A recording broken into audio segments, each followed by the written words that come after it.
I'll take it from here, Gil. No, wait, no, you can't take my sale. My wife's gonna leave me if I don't start bringing in the green. Hey guys, it's Luke here from IC Print, and I just want to share another little insight, an aha moment that helped us really change, or really helped, this one's probably a more personal one.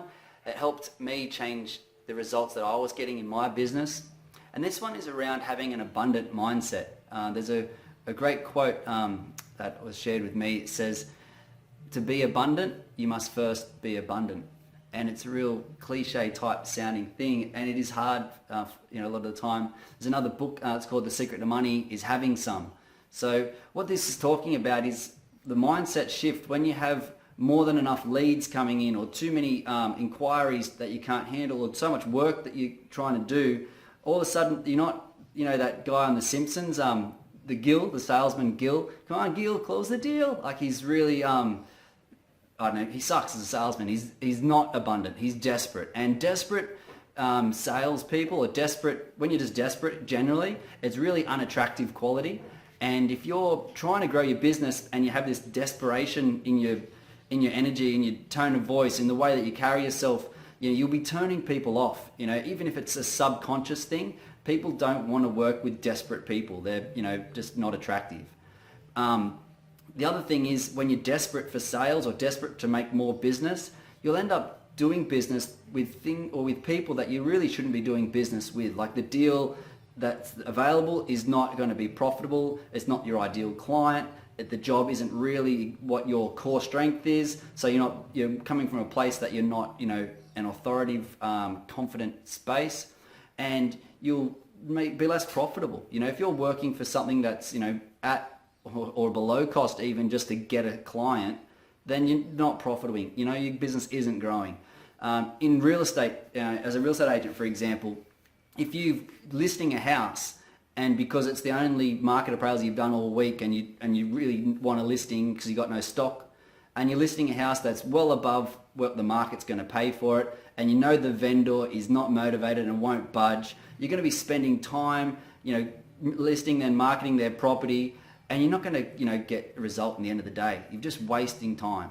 But if you had so many leads on the table, you could confidently say no to that vendor and say, look, that market isn't going to pay that. I don't feel for your property, and I don't want to waste both of our time. Let's just walk away. You made less sales, but or you really made the same. But you haven't gone on and wasted time. You've now got other deals. So having an abundant mindset allows you to choose to work with the most well-fitted clients, and you can hand select the work that you want and comfortably walk away from the deals that aren't going to be in your best interest as the business owner.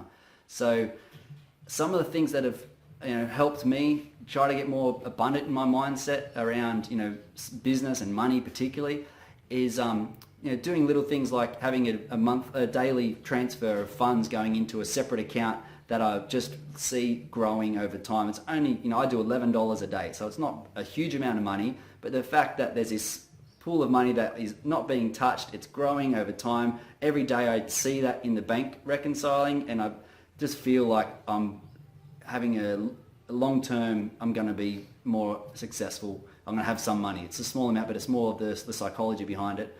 Also, you can do journaling, or focus on your vision boards and all those sorts of things that probably everyone's tried. And to be honest, none of those really had much result for me. Like, when we didn't have much in the terms of sales, or not enough cash flow coming in the business, sitting there and humming a mantra trying to feel abundant, I just couldn't do it. I was always chasing my tail and trying to hustle to get the money for next week's bill type thing. And it was hard. It was, and I would say almost impossible for me. I just couldn't do it. And what eventually shifted for us is we got out of something that was costing us several $1,000s a week. Sorry, not several thousand. About $1,000 a week we're paying for some mastermind stuff. Another 2 key team members left that were full-time. So all of a sudden, with the same amount of work, instead of me being desperate for work, I was now overwhelmed with work. I couldn't keep up. It was so much work. I was doing, more hours than ever to keep up with it. And I was now in an abundant position where I could say no to work that wasn't ideal for me, because I couldn't keep up with the work that was coming in anyway, mainly because those 2 full-time staff members left. So that's what it was that helped me to transition into a more abundant mindset, whereas, we just cut back on our capacity. So our inquiries were the same initially, and our capacity was reduced, where I had to work a lot harder to keep up with the inquiry. And then over time, that continued to grow, and that was what helped me shift. So if you've tried those other things, as far as, having visions or journaling or whatever it is, affirmations and feeling abundant and focusing on the abundance around you and all those things, and you couldn't really just be actually abundant, then if you can, try to cut down on some overheads, cut back on capacity. If you've got a big warehouse and it's half full, get a smaller warehouse that's 100% full or almost full or overflowing even.